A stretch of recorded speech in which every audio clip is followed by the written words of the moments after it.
नमस्कार प्यारे बच्चों, आज हम कक्षा 10 हिंदी कक्षा में यहाँ पर उपस्थित हैं। मैं डॉक्टर मीनाक्षी दुबे आपके साथ हूँ।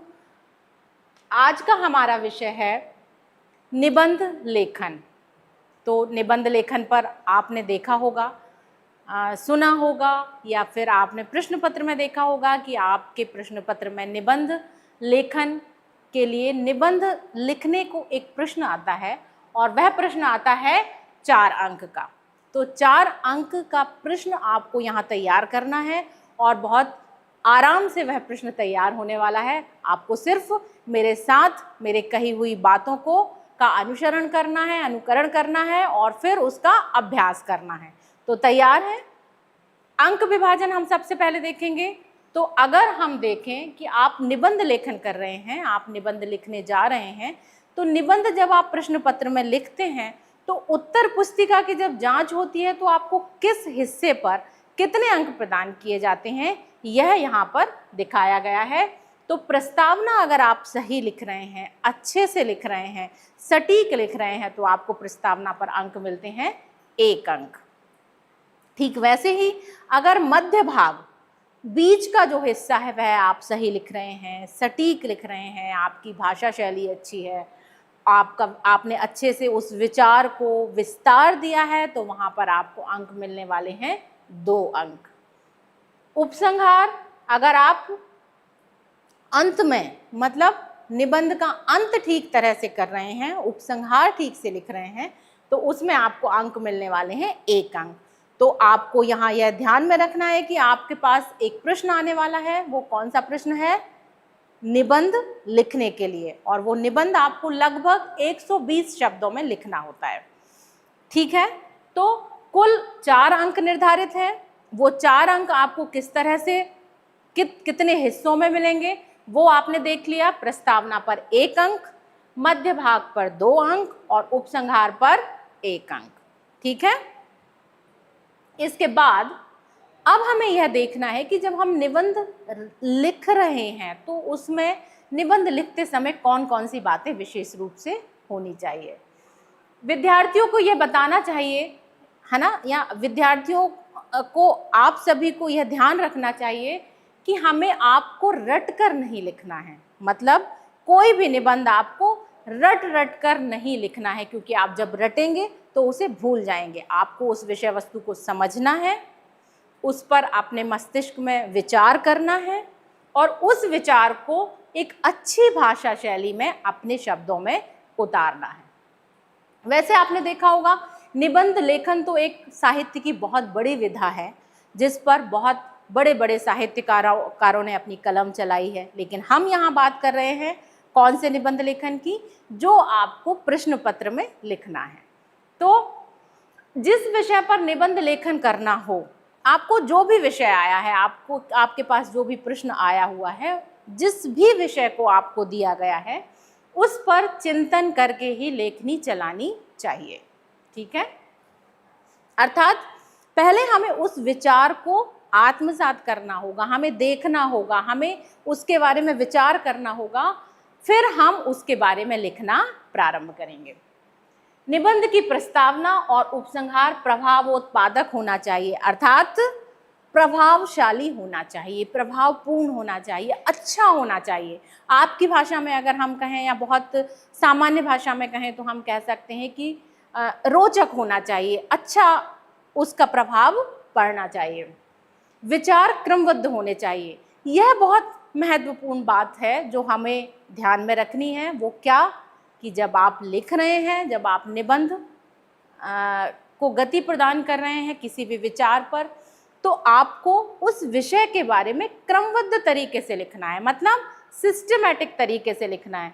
यह ध्यान रखना है कि ऐसा ना हो कि आपको जो उपसंहार में जो पंक्तियां लिखनी हैं या जो विचार रखने हैं वो पंक्तियां आपने पहले प्रस्तावना में रख दी, या ऐसा भी ना हो कि मध्य का जो क्रम है, मध्य के जो बिंदु हैं वो आप अंत में लेकर आ गए।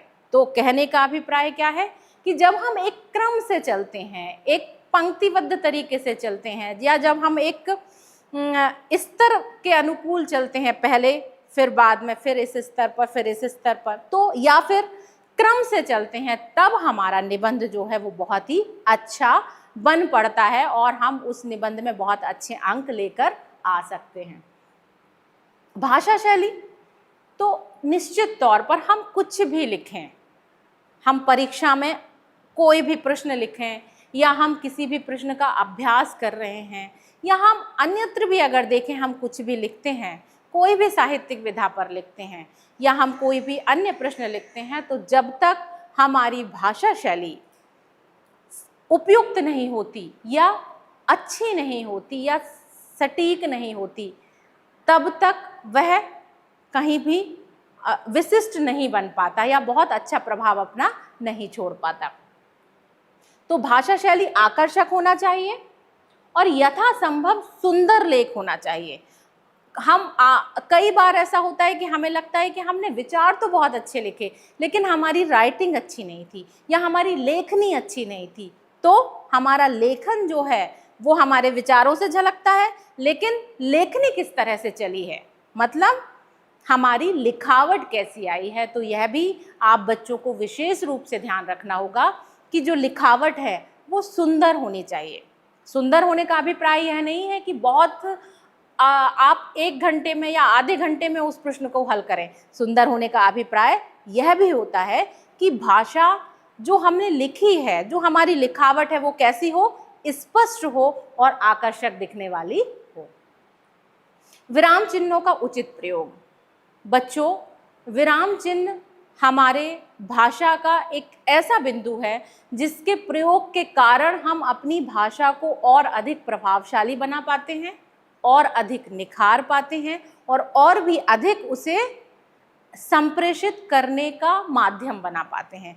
तो इसीलिए चाहे हम कोई भी प्रश्न हल कर रहे हों, हमें विराम चिन्हों का प्रयोग बहुत ध्यान से करना चाहिए, बहुत तरीके से करना चाहिए और उनके प्रयोग के माध्यम से हम अपने निबंध को भी बहुत ही अधिक प्रभावशाली बना सकते हैं। तो यह बात विशेष रूप से आपको ध्यान रखनी है कि विराम चिन्हों का भी आपको उचित प्रयोग करना है और वर्तनी संबंधी अशुद्धियां भी ना हो।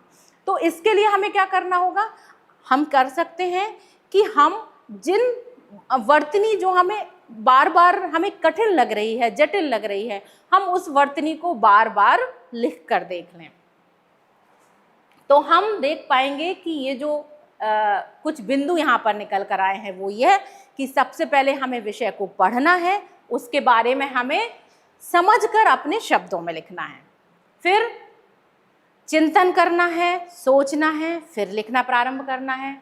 निबंध की प्रस्तावना, उपसंहार को बहुत प्रभावशाली तरीके से लिखना है। एक बात और जो विशेष रूप से हम कर सकते हैं, यहाँ हमें करनी ही चाहिए, वो यह है कि जब हम प्रस्तावना लिख रहे हैं तो प्रस्तावना से पहले हम किसी उद्धरण को लिख दें, हम किसी साहित्यकार की कुछ पंक्तियाँ लिख दें या अपनी कोई पंक्तियाँ अगर हम त्वरित तैयार कर सकते हैं तो हम अपनी पंक्तियों को वहाँ पर लिख दें। इससे हमारा निबंध जो होगा वो बहुत ही अधिक प्रभावशाली होगा। तो हमें क्या करना है, हमें यह करना है कि प्रस्तावना से पहले हम उस विषय से संबंधित कुछ पंक्तियाँ भी लिख दें, तो वह बहुत ही प्रभावशाली रूप से हम प्रश्न का उत्तर दिखाई देगा और निश्चित तौर पर आप उसमें अच्छे अंक भी प्राप्त करेंगे। विचार क्रमबद्ध तरीके से लिखना है, भाषा शैली आकर्षक होनी चाहिए और यथासंभव सुंदर लिखावट होनी चाहिए और विराम चिन्हों का उचित प्रयोग होना चाहिए। इतनी बातों को अगर आप सभी ने आत्मसात कर लिया, आपने ध्यान में रख लिया, तो निश्चित तौर पर आप एक बहुत अच्छा निबंध लिख पाएंगे और वह निबंध सिर्फ आपकी परीक्षा में ही अच्छे अंक दिलवाने में सक्षम नहीं होगा, बल्कि आगामी समय में भी, भविष्य में भी आपको साहित्य के क्षेत्र में भी अगर आप देखेंगे तो वहाँ पर भी आपको निबंध लिखने की कला जो अगर एक बार आ गई तो आप बहुत अच्छे अच्छे निबंध बहुत निश्चित तौर पर लिख पाएंगे। आगे देखते हैं, हम देखेंगे कि निबंध लेखन के लिए ध्यान रखने योग्य बातें क्या हैं। जब आपको यह देखना है कि आपको एक प्रश्न पत्र के लिए निबंध लिखना है, आपके पास एक प्रश्न आया, तो उसको हल करने का तरीका अब मैं यहाँ आपको बता रही हूँ कि सबसे पहले हमें बिंदु लिखने हैं या रूपरेखा लिखनी है, ठीक है। तो जब कोई भी विषय हमारे सामने आया, मान लीजिए आपके पास दूरदर्शन के दुष्प्रभाव या दूरदर्शन के सकारात्मक प्रभाव या कोई अन्य विषय अगर ऐसा आ जाता है, तो आप सबसे पहले उस पर चिंतन करेंगे, उसके बारे में कुछ बिंदु बनाएंगे। तो बिंदु बनाते समय आपको यह विशेष रूप से ध्यान रखना है कि 2 बिंदु तो आपके पास हैं। कौन कौन से? प्रस्तावना और उपसंहार। ये आपको सभी में लिखना है, ठीक है। हर निबंध में आपको प्रस्तावना लिखनी है, उपसंहार लिखना है और बीच का मध्य भाग लिखना है। तो मध्य भाग के जो बिंदु होंगे वो आपको बनाने होंगे। अब सबसे पहले हम बिंदु या रूपरेखा लिखेंगे। तो जब हम बिंदु और रूपरेखा लिखेंगे तो हम रूपरेखा के अंतर्गत हम क्या करते हैं, हम जितने भी बिंदुओं में उस निबंध को लिखने वाले हैं उस पूरे बिंदुओं को हम क्या करेंगे, रूपरेखा में क्रमबद्ध तरीके से लिख देंगे। फिर उसके बाद फिर हम शुरू करेंगे तो हम प्रस्तावना लिखेंगे, फिर मध्य भाग और फिर उपसंहार। अब एक उदाहरण आपके समक्ष है कि अब आप मान लीजिए आपके पास एक प्रश्न आया, शिक्षित बेरोजगारी कारण और समाधान। इस पर आपको निबंध लिखना है, तो आप कैसे लिखेंगे, आपको क्या करना चाहिए, कुछ संक्षिप्त में हम थोड़ी सी यहाँ पर चर्चा करेंगे ताकि आप निबंध लिखने की जो कला है उसमें माहिर हो सकें, उसको आप अच्छी तरह से आपके प्रश्न पत्र में कोई भी प्रश्न आ जाए आप उसे हल करने में सक्षम हो पाएं। तो सबसे पहले जैसे मैंने पहले ही कहा था कि हमें प्रस्तावना तो हर निबंध में लिखनी है, तो हम प्रस्तावना लिखेंगे। प्रस्तावना के पहले अगर हमारे पास बेरोजगारी से संबंधित कोई पंक्तियां हैं, कोई उद्धरण हैं, किसी भी बड़े साहित्यकार के या किसी बड़े व्यक्ति या आपकी स्वयं की कोई पंक्तियां हैं, तो आप उन पंक्तियों को यहाँ पर प्रस्तावना के पहले लिख सकते हैं। उससे आपका निबंध और अधिक प्रभावशाली हो जाएगा।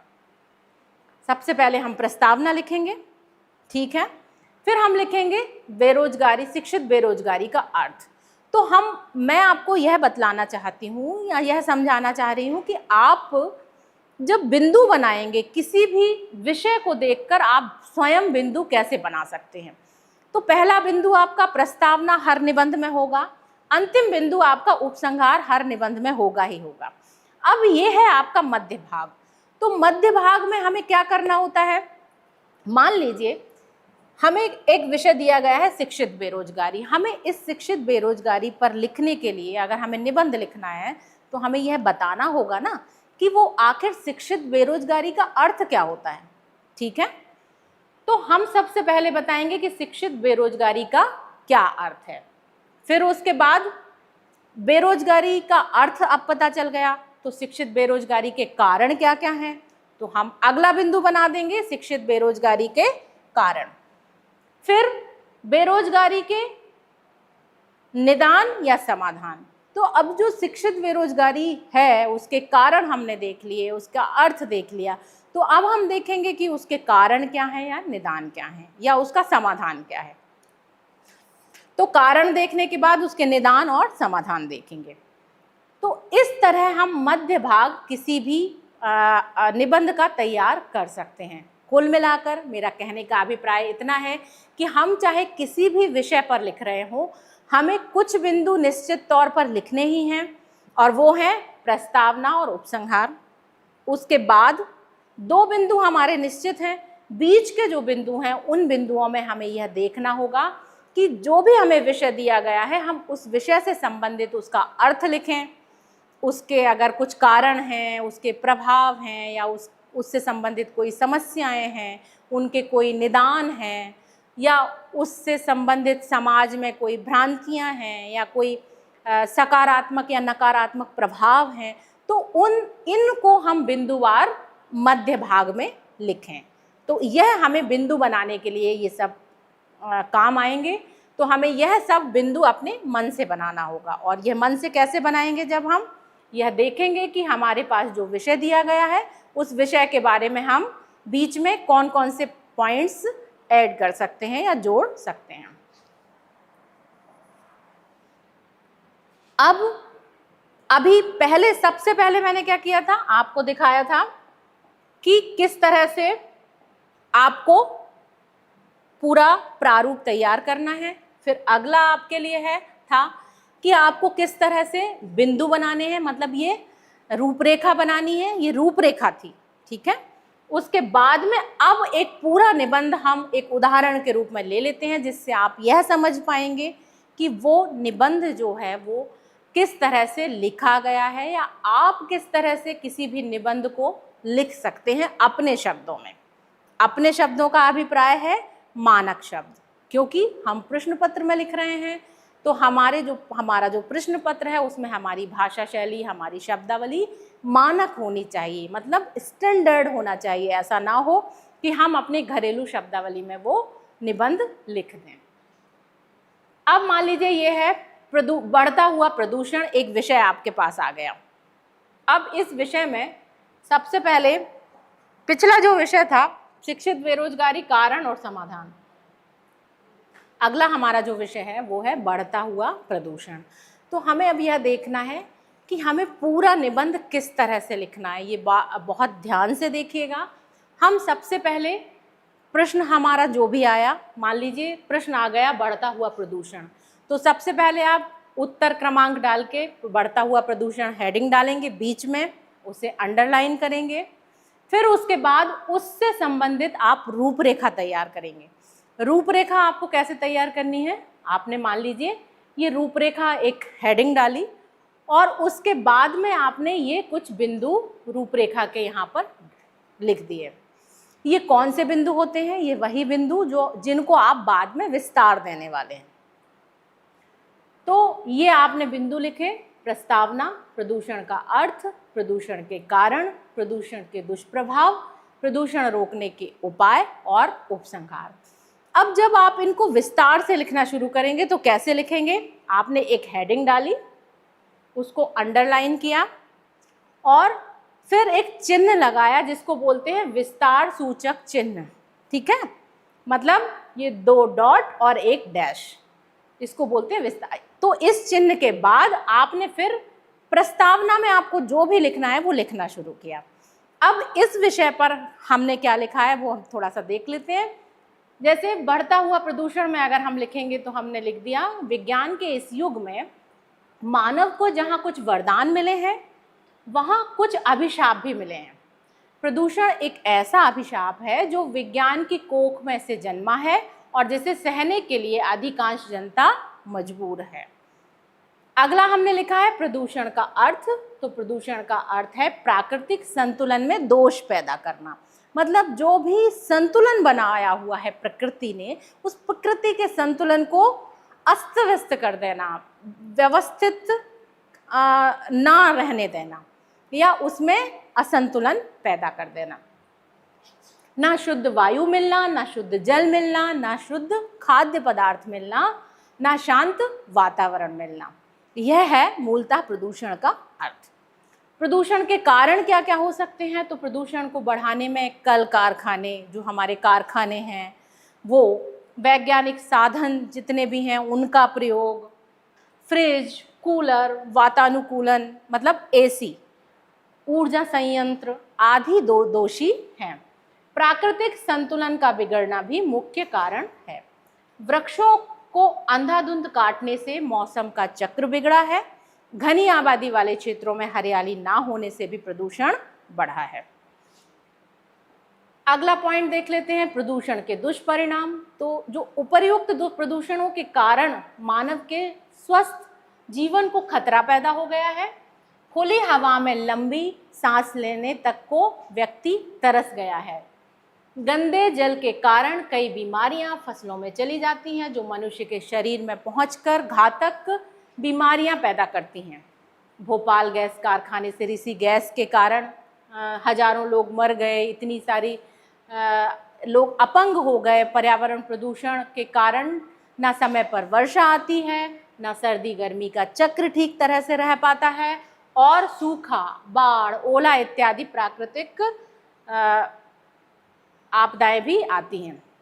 सुधार के उपाय और फिर उपसंहार। तो उपसंहार में वर्तमान समय में पर्यावरण प्रदूषित होता जा रहा है किंतु हमें इसे रोकने हेतु भरसक प्रयास करने होंगे, अन्यथा इससे संपूर्ण मानव जीवन खतरे में पड़ जाएगा, संपूर्ण प्रकृति खतरे में पड़ जाएगी। तो इस प्रकार ये जो यहाँ पर एक उदाहरण दिया गया है, ये बहुत ही सरल तरीके से दिया गया है, बहुत ही सामान्य शब्दों में दिया गया है, ताकि इस तरह से आप भी अपने वाक्यों को बनाकर अपने विचारों को छोटे छोटे वाक्यों में पिरोकर अपने निबंध का वहाँ पर प्रस्तुतिकरण कर पाएँ। कहाँ पर? अपनी उत्तर पुस्तिका में। तो इस तरह से आपको निबंध लिखने हैं और विशेष बातें जो ध्यान में रखनी है वो भी मैंने आपको यहाँ पर सूचित कर दी हैं। तो प्यारे बच्चों, अब लेखन, जो निबंध लेखन है, उसमें कौन कौन से विषय लगभग हो सकते हैं, आ सकते हैं आपको परीक्षा में, उन विषयों पर मैं थोड़ा कुछ बिंदु यहाँ पर लेकर आई हूँ। तो ये आप एक बार देख लीजिए। वो विषय हो सकते हैं दैनिक जीवन पर महंगाई का असर, पहला सुख निरोगी काया, शिक्षा के क्षेत्र में इंटरनेट की उपयोगिता, शराबबंदी की आवश्यकता एवं लाभ, राष्ट्रीय शिक्षा नीति 2020 या 2020, युद्ध और विज्ञान, प्रथम स्वतंत्रता संग्राम, शहर में हुए चुनाव का एक दृश्य, अभी अभी हमारे यहाँ चुनाव हुए हैं, चुनाव के एक दृश्य पर आपको परीक्षा में कुछ निबंध लेखन के लिए विषय दिया जा सकता है, आतंकवाद कारण और समाधान, स्वच्छ भारत अभियान, ग्रामीण जीवन, विद्यार्थी जीवन में खेलों का महत्व, प्रदूषण नियंत्रण में हमारी व्यक्तिगत भूमिका, भारत में जैव विविधता, अगला विषय हो सकता है भारतीय सेना देश का गौरव, वैश्विक गर्माहट जिसे हम बोलते हैं ग्लोबल वार्मिंग, इसके खतरे, सिनेमा का समाज पर प्रभाव, शिक्षित बेरोजगारी, जो मैंने अभी आपको एक उदाहरण दिया था वह, मेरी स्मरणीय यात्रा, ये बहुत अच्छा विषय हो सकता है, तो इसके बारे में भी आप लिख पाएंगे, मेरे बचपन के दिन। तो ये कुछ ऐसे विषय हैं जिनमें से आपको हो सकता है कभी इन विषयों पर निबंध आपसे पूछे जा सकते हैं, या अगर इनमें से नहीं कोई अन्य विषय भी आते हैं तो भी अब क्योंकि आपको निबंध लिखने की शैली पता चल गई है, निबंध लिखने का तरीका पता चल गया है, निबंध लिखने में कौन कौन सी बातों का विशेष ध्यान रखना चाहिए वह पता चल गया है, तो निश्चित तौर पर मुझे ये पूर्ण विश्वास है कि आप अपनी परीक्षा में बहुत अच्छे अंक इस प्रश्न में लेकर आएंगे और बहुत अच्छे से लिख पाएंगे। ठीक है, तो आप सभी को बहुत बहुत शुभकामनाएं। आप इस विषय को बहुत अच्छे से इस पर चिंतन कीजिए, इसका अभ्यास कीजिए और अपनी परीक्षा में बहुत अच्छे से अंक लेकर आइए। तो ठीक है बच्चों, अगली कक्षा में हम फिर होंगे साथ। नमस्कार।